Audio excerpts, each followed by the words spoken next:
Merci, madame. Le ministre de la Jeunesse et de l'Emploi, Charles Blé Goudé, quant à lui, a échangé avec les jeunes de Yopougon. La crise actuelle était au centre de la rencontre. À Yopougon, Charles Blé Goudé commence une tournée de mobilisation de troupes patriotiques. Ces combattants aux mains nues. Cette remobilisation s'explique par l'actualité enflammée dont est sujette la Côte d'Ivoire. Chancellerie occidentale, médias internationaux, organisations régionales et sous-régionales, tous veulent la peau de la Côte d'Ivoire.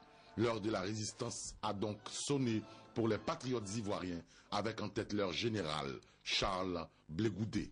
J'ai une précision de taille cet après-midi. Voyez-vous, hier, vous avez vu les bandes déroulantes à la télé. Nous avons lancé un message pour vous inviter à ce meeting, à ce rassemblement. Et puis ce matin, je me réveille. Je me rends compte aux environs de 13h, 14h que sur toutes les chaînes internationales, oui, Blé Goudé, un probago, appelle les patriotes à aller saccager les installations de l'ONUCI. Blé Goudé appelle les patriotes à aller attaquer le camp Ouattara. Je voudrais vous dire ceci. Je n'ai appelé personne à aller attaquer qui que ce soit. Moi, je suis un légaliste. J'ai le droit avec moi. Le candidat Gbagbo, aujourd'hui président de la République de Côte d'Ivoire, a le droit avec lui. Il est président. Nous, on n'a pas de problème. Ce sont ceux qui s'agitent qui ont un problème.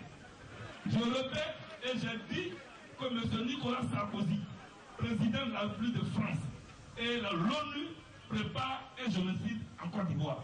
Ça, c'est moi qui ai dit. Si ça vous me dit à cause de ça, tuez-moi. C'est moi qui ai dit ça.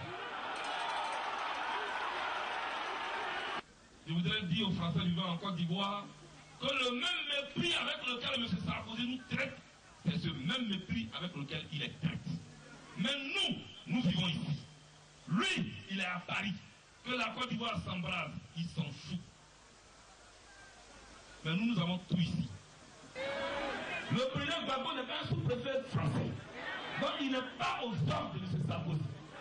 Quand il y a un problème quelque part, si vous ne pouvez pas aider, vous vous taisez. Sinon, si c'est sur les militaires que M. Sarkozy compte pour venir nous tuer, vraiment, il n'a qu'à s'apprêter, hein. Il n'a qu'à s'apprêter, hein. Parce qu'il va tuer beaucoup, hein. Et rassurez-le qu'on n'ira avec aucune arme. Nous n'irons avec aucune arme. Je l'ai dit la dernière fois qu'ils ont l'ONU avec eux. Ils ont la licorne avec eux, ils ont l'armée française avec eux, ils ont les rebelles avec eux, ils ont toutes les armées puissantes du monde avec eux. Nous avons l'éternel des armées avec nous. Je le répète encore. Nous avons l'éternel des armées avec nous. Et il a une armée invisible. Il a une armée invisible. Il a une armée qui frappe au moment où il faut. Il a une armée qui n'est pas réussie. C'est pourquoi je voudrais vous dire, de dire calmement aux uns aux autres de se calmer. Ici en Côte d'Ivoire, regardez, depuis une semaine, les gens allaient tranquillement au travail. Cela veut dire qu'ils se reconnaissent dans le président qui est là. Ils se reconnaissent dans les institutions qui sont là. Mais les Ivoiriens n'ont aucun problème. C'est Sarkozy qui a un problème. Mais ils n'ont qu'à faire erreur. Ils n'ont qu'à faire erreur. Ils n'ont qu'à faire erreur. Pour s'attaquer à un seul cheveu de Gbagbo Laurent. Parce qu'on est là, oui, il a mis un garde Gbagbo. Vous n'avez pas affaire à Gbagbo. Vous avez affaire au chef d'État de Côte d'Ivoire. C'est lui qui est l'espoir des jeunes. Donc, on ne va pas vous permettre de vous amuser avec notre président comme ça. Allez-y dire à M. Nicolas Sarkozy, il a tourné. Il a tourné. Ici, là, c'est Boribana. Cette résistance que nous avons commencée depuis 2002, nous allons la continuer jusqu'à ce que notre souveraineté soit reconnue. Si vous avez un Alassane Ouattara, libérez-le. Si vous aimez Alassane Ouattara, je vous en prie, libérez-le. Parce que vous l'avez mis en prison. Vous l'avez mis en prison à la République hôtelière du Golfe. Libérez-le, et puis il y a trop de place en France, vous pouvez faire de lui ce que vous voulez en France. Sinon ici en Côte d'Ivoire, ça ne passera pas. Ça ne passera pas.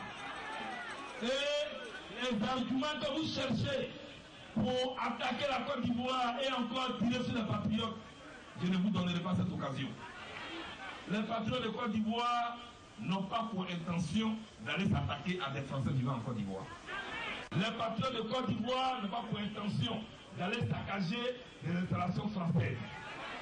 Si vous voulez même, nous-mêmes là, on va protéger les Français qui vivent en Côte d'Ivoire. Parce que nous, on est ensemble ici.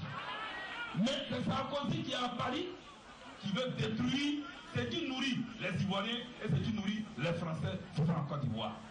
L'ONU a démontré depuis avant-hier qu'elle n'a plus une force de neutre en Côte d'Ivoire, qu'elle n'a plus une force de paix en Côte d'Ivoire. En fait, l'ONU est venue avec un mandat souterrain que nous ne connaissons pas. C'est-à-dire enlever Gbagbo au pouvoir. L'ONU se met devant, les rebelles se cachent derrière et ils vont enlever Gbagbo au pouvoir. J'ai dit, comptez chaque Ivoirien. Parce que vous allez tuer beaucoup. Vous allez tuer beaucoup d'air. Les rebelles vont mettre à mon côté. Les rebelles vont mettre à mon côté. Les rebelles vont mettre à mon côté.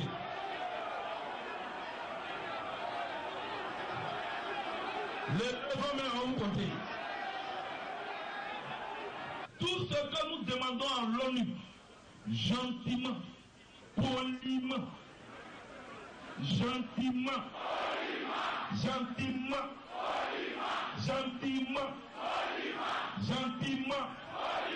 ce qu'on leur demande, c'est de partir de notre pays. Ils n'ont pas parti. Ils n'ont pas parti. Vous voulez qu'ils restent ici? Vous voulez qu'ils restent ici? Vous voulez qu'il reste ici? Vous voulez que l'on nous parte? Vous voulez que l'on nous parte?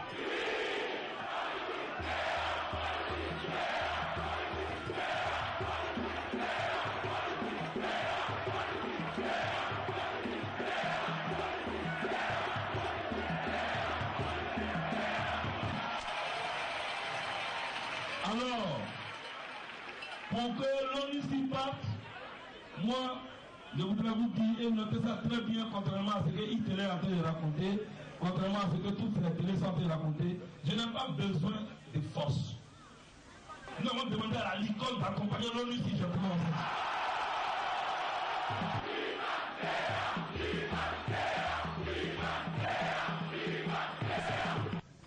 Vous ne devez plus dormir.